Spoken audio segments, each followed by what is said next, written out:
اعوذ باللہ من الشیطان الرجیم، بسم اللہ الرحمن الرحیم۔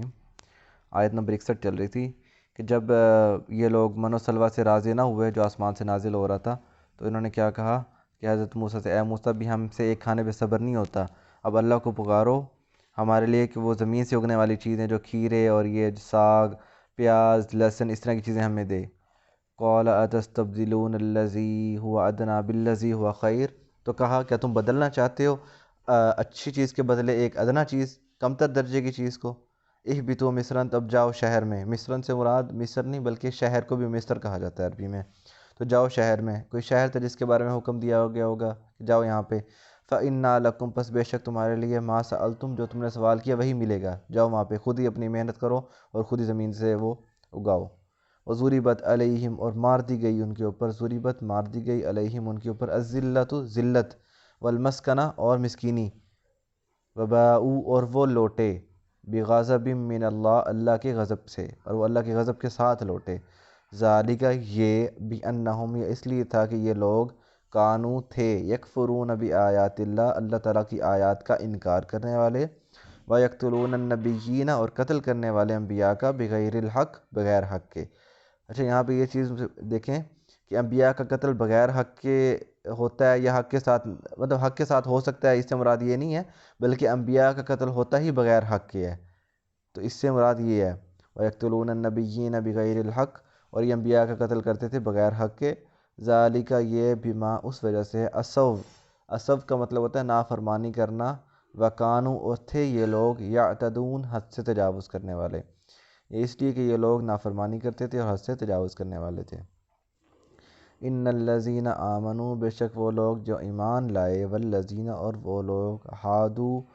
جو یہودی ہو گئے، والنصارى، اور نصارہ، والصابئین، اور صابی بھی کسی جماعت کا نام ہے، جیسے یہودی عیسائی ہیں اسی طرح،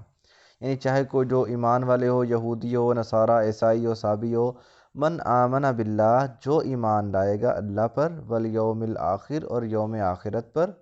وعمل صالحا، اور کرے گا نیک اعمال، فلہم اجرہم، تو اس کا اجر ہے، عند ربہم، اس کے رب کے پاس،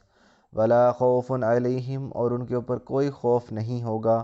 ولا ہم یحزنون، اور نہ ہی کوئی حزن، کوئی غم ہوگا،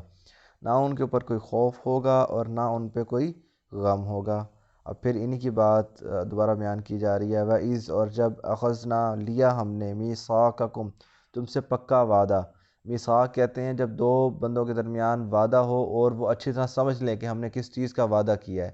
یعنی پکا ہو جانا، جب ہم نے تم سے پکا عہد لیا، ورفعنا، اور بلند کر دیا، فوقکم، تمہارے اوپر، طور کو، خذو، پکڑو، جو آتیناکم، جو ہم نے تمہیں دیا ہے، بقوت، مضبوطی سے، یعنی تورات کو مضبوطی سے پکڑو، وذکروا، اور یاد کرو یا نصیحت حاصل کرو، ما فیہ، جو اس میں ہے، لعلکم، تاکہ تم تتقون، تقوی اختیار کرو، تاکہ تم تقوی اختیار کرو، اس لیے جو ہم نے تمہیں دیا ہے اس کو مضبوطی سے پکڑو۔ اچھا یہاں پہ جو انہیں کہا گیا کہ اچھی طرح مضبوطی سے تورات کو پکڑ لو، اور تمہارے اوپر طور جو رکھ دیا گیا تھا، جیسے مراد یہ نہیں تھا کہ طور واقعی ان کے اوپر آ گیا تھا، جیسے اکثر لوگوں کے ذہن میں ہوتا ہے کہ طور اٹھ کے ان کے سروں پہ آ گیا تھا، بلکہ اس میں زلزلہ برپا کر دیا تھا، اور اگر اس کے دامن میں، اس کی جڑ کے پاس اگر کوئی ہوتا تو اسے یوں ہی لگ رہا تھا کہ پہاڑ اس کے اوپر آ رہا ہے، جیسے آپ کسی پہاڑ کے نزدیک جاؤ نا اور اوپر جا کے پہاڑ کو دیکھو اوپر سے، تو یوں ہی لگتا ہے بالکل آپ کے اوپر گرنے والا ہے، ایسے ہی، تو اس سے مراد یہ ہے۔ اور یہاں پہ انہیں جب یہ کہا گیا مضبوطی سے پکڑو، اس کے ساتھ طور ان کے سر پہ رکھا گیا، اس سے مراد یہ نہیں تھا زبردستی ہے، بلکہ ایک جلال کا مظاہرہ تھا، اللہ تعالیٰ کی قوت کا، کہ بھی اللہ تعالیٰ کتنے قوت والے ہیں، تو اس وجہ سے یہ بتانے کے لیے کہ اب اس تورات کو مضبوطی سے پکڑ لو اور اس سے ہدایت حاصل کرو۔ آج یہیں تک، کل انشاءاللہ آیت نمبر 64 سے پڑھیں گے، آج آیت نمبر 63 تک ہو گیا۔ وَمَا عَلَيْنَا إِلَّا الْبَلَاغُ الْمُبِينُ۔